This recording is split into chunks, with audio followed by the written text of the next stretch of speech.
नमस्कार दोस्तों, आज हम पढ़ रहे हैं फिजिक्स 12th की पार्ट 4। ठीक, पार्ट 1, पार्ट 2, पार्ट 3 में हम लोगों ने थ्योरी पढ़ ली है। आज हम डेरिवेशन करने वाले हैं। ठीक, अगर आपने हमारे पार्ट 1, पार्ट 2, पार्ट 3 नहीं देखा है तो एग्जाम मीटर में जाके हमारे यूट्यूब चैनल एग्जाम मीटर में जाके आप देख सकते हैं। ठीक, तो सबसे पहले अब डेरिवेशन में हम देखते हैं कि डेरिवेशन क्या है। किसी बिंदु आवेश के कारण किसी निश्चित दूरी पर बिंदु क्षेत्र। ठीक, यानी किसी बिंदु आवेश के कारण किसी निश्चित दूरी पर हमें विद्युत क्षेत्र की तीव्रता निकालनी है।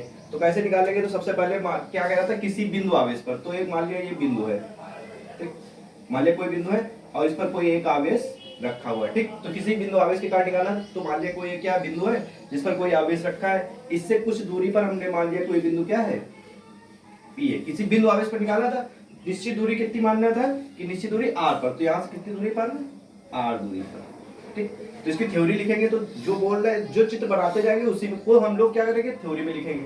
तो सबसे पहले हमने क्या किया, एक कोई बिंदु आवेश, तो मैंने एक पॉइंट बिंदु ले लिया जिस पर हमने क्या किया, प्लस क्यू कूलम्ब का आवेश रख दिया। इससे स्मॉल आर दूरी पर हमने क्या कर लिया, एक कोई बिंदु पी ले लिया। ठीक, अब इस यहाँ पर हम क्या करेंगे, परीक्षण आवेश, सूक्ष्म आवेश यानी परीक्षण आवेश को ले आएंगे। ठीक, अब क्या करें, अब देखो ये बिंदु पी पर क्या करेगा, बिंदु पी पर जो हमें विद्युत क्षेत्र लगेगा, तो बिंदु पी पर विद्युत क्षेत्र किस दिशा में लगेगा। ठीक, एक बार हमने बताई थी कि प्लस आवेश से जो विद्युत क्षेत्र है वो क्या आता है, बाहर की ओर निकलता है। ठीक, प्लस आवेश से विद्युत क्षेत्र क्या होगा, बाहर की ओर निकलता है। अगर ऋण आवेश होता है तो ऋण आवेश से क्या होता है, विद्युत क्षेत्र अंदर की ओर जाता है। ठीक, ये बात आप लोगों को पता होगी, पहले बता चुके हैं कि प्लस आवेश के कारण विद्युत क्षेत्र जो होता है क्या होता है, बाहर की ओर। ठीक, और जो माइनस आवेश के कारण विद्युत क्षेत्र क्या होता है, अंदर की ओर आता है। ठीक, तो अब यहाँ पर प्लस आवेश था, प्लस आवेश के कारण विद्युत क्षेत्र क्या होगा, बाहर की ओर जाएगा। तो यानी विद्युत क्षेत्र की दिशा किस तरफ होगी, बाहर की ओर होगी। ठीक, ये बात समझ में आ गई। आगे देखते हैं। ठीक, तो इसकी थ्योरी लिख लोगे कि माना कोई क्या है, बिंदु आवेश है। ठीक, जो हम बोल रहे हैं वही थ्योरी में लिखना है कि माना कोई बिंदु आवेश है जिस पर प्लस क्यू कूलम्ब का आवेश रखा है, इससे स्मॉल आर दूरी पर कोई बिंदु पी है जहां पर हमें क्या करना है, विद्युत क्षेत्र की गणना करनी है। ठीक, अभी प्लस आवेश था इसलिए विद्युत क्षेत्र की तीव्रता क्या होगी, बाहर, यानी विद्युत क्षेत्र जो लगेगा किस दिशा में लगेगा, बाहर की ओर लगेगा। अगर माइनस यहाँ ले लेंगे, ठीक, अगर यहाँ माइनस लेंगे तो विद्युत क्षेत्र किस दिशा में होगा, अंदर की ओर होगा। ठीक, लेकिन हमने कौन सा आवेश लिया है, माइनस का आवेश लिया, प्लस आवेश लिया है, इसलिए विद्युत क्षेत्र किस दिशा में होगा, बाहर की ओर होगा। ठीक, अब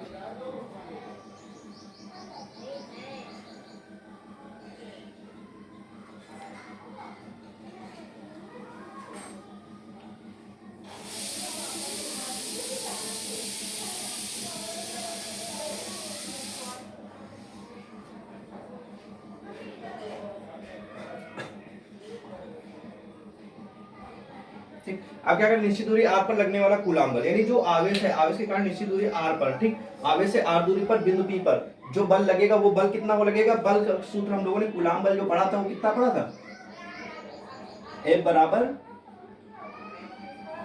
K Q1 Q2 बटे आर स्क्वायर। ठीक, जो लगने वाला कूलम्ब बल के कारण जो हमने बल लगाया था, बल जो कूलम्ब का नियम निकल गया था, कूलम्ब का नियम हमारा कुछ किस प्रकार निकल गया है। ठीक, क्या निकला था, F बराबर 1/4π इंटू Q1 Q2 बटे आर स्क्वायर, या फिर F बराबर 9 इंटू 10⁹ Q1 Q2 बटे आर स्क्वायर, या फिर F बराबर कितना होता है, K Q1 Q2 बटे आर स्क्वायर। ठीक, यानी जो बल लग रहा था वो F बराबर कितना लगा था, 1/4π Q1 Q2 अपान स्क्वायर, या फिर 9 इंटू 10। ये सब के मान ही थे क्योंकि के कांस्टेंट था, कांस्टेंट वैल्यू जो ली थी हम लोगों ने ये ली थी। ठीक, तो यहाँ पर हम लोग के का यूज करेंगे या फिर इन तीनों को यूज कर सकते हैं, किसी का भी यूज कर सकते हैं। तो निश्चित दूरी आर पर लगने वाला जो कूलम्ब बल F बराबर हो जाएगा कितना, K Q1 Q2 upon R square. और इसकी डायरेक्शन दिखाने के लिए एकांक सदिश आर लगाएंगे। ठीक, क्यों एकांक सदिश, ठीक, क्योंकि बल के साथ साथ ये हमारा बल था और ये क्या था,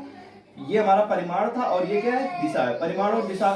ठीक, तो वेक्टर लगा हुआ, तो वेक्टर से क्या होता है, सदिश राशि। ठीक, इससे हमें दिशा भी दिखानी पड़ेगी, तो दिशा हमारी क्या हो रही है, कैप एन, यानी कैप एन क्या दिशा दिखाएगा, इसकी दिशा को दिखाएगा। ठीक, तो F बराबर होता है K Q1 Q2 upon R square into में कैप आर, आर दूरी पर बिंदु पर विद्युत क्षेत्र। ठीक, अब विद्युत क्षेत्र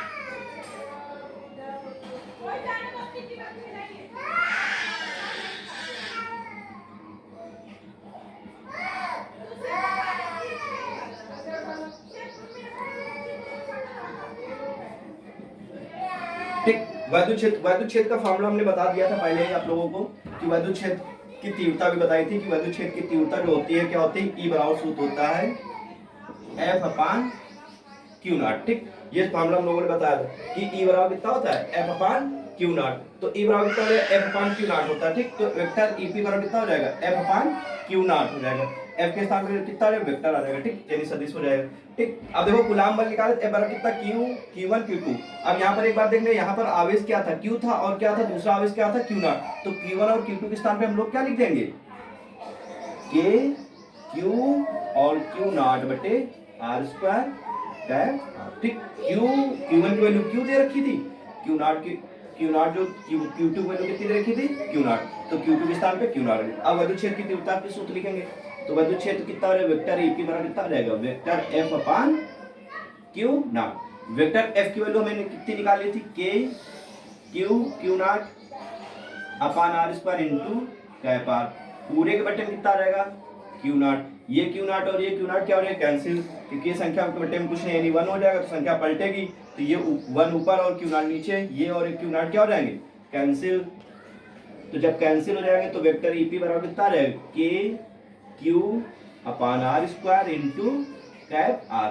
ठीक, अब यहाँ पर ये फार्मूला हमारा निकल कर आ गया, किसी बिंदु आवेश के कारण वैद्युत क्षेत्र। ठीक, या फिर हम लोग यहाँ पर ये भी लिख सकते हैं, वेक्टर ईपी बराबर कितना, के का मान हमने बताया था कितना होता है, 1 upon 4,578 into Q upon R square. Okay, एक बार फिर से देखते हैं। तो सबसे पहले क्या लिखेंगे, ये डेरिवेशन पूछा था, किसी बिंदु आवेश के कारण किसी निश्चित दूरी r पर विद्युत क्षेत्र। तो मान लिया कोई एक बिंदु है। ठीक, तो सबसे पहले क्या मान लेंगे कि कोई एक बिंदु है, जो जो बोलेंगे थ्योरी में वही लिखना है। तो मान लिया कोई एक बिंदु है ये, ठीक, जिस पर प्लस क्यू कूलम का आवेश रखा है। इससे स्मॉल r दूरी पर कोई बिंदु क्या है, P है। ठीक, जहां पर हम लोग क्या करें, सूक्ष्म आवेश परीक्षण आवेश ले आते हैं। ठीक, अब ये प्लस आवेश का था, इसलिए वैद्युत क्षेत्र की जो दिशा होगी क्या होगी, बाहर की ओर होगी। ठीक, माइनस होता तो वैद्युत क्षेत्र की दिशा क्या होती, अंदर की ओर होती। तो अब निश्चित दूरी r पर जो लगने वाला कूलम बल होगा, वेक्टर है बराबर के Q1 Q2 अपान r square into cap r हो जाएगा। कैप r ये परिणाम था और ये क्या है, दिशा को दर्शाएगा। ठीक, तो Q1 की वैल्यू Q और Q2 की वैल्यू Q नॉट थी, तो Q1 के स्थान पे Q, Q2 के स्थान पे Q नॉट रख देंगे, अपान में r square into cap r। अब r दूरी पर स्थित बिंदु P पर वैद्युत क्षेत्र निकाले। वैद्युत क्षेत्र का सूत्र हमने बताया था पहले ही, ईपी बराबर कितना होता है, vector F upon Q not. तो रख देंगे, एफ की वैल्यू दी थी, रख दिया, अपान में क्यू नॉट। ठीक, क्यू नॉट से क्यू नॉट क्या हो जाएगा, कैंसिल हो जाएगा। तो ईपी बराबर कितना, K P upon R square into cap R. अब क्या करें, के का मान, क्योंकि के कांस्टेंट वैल्यू थी, के का मान कूलम के नियम में हमने पढ़ा है कि 1 अपान 4,579 होता है, या फिर 9 × 10⁹ होता है। ठीक, रख देंगे और ये क्या हो जाएगा, वैद्युत क्षेत्र की